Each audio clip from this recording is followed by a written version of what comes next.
রাত্রেবেলা লাইনের সমস্যা, কাস্টমার ফোন দিয়ে বলছিল, তখন আমাদের টিম যায় ঠিক করে দিয়েছে এবং কাস্টমারের লাইনটা চালু হয়ে গেছে।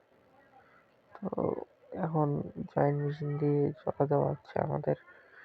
আরো অনেক কিছু দেখেন কিভাবে কি করতেছি। তো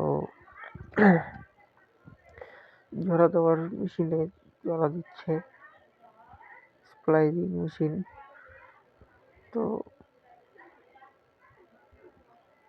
বিস্কুট বার করতেছে, বিস্কুট বার করার পর জলা দিব আর কি। তো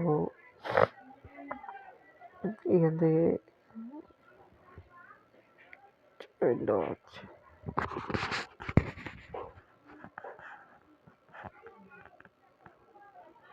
এখানকার কাজ কমপ্লিট।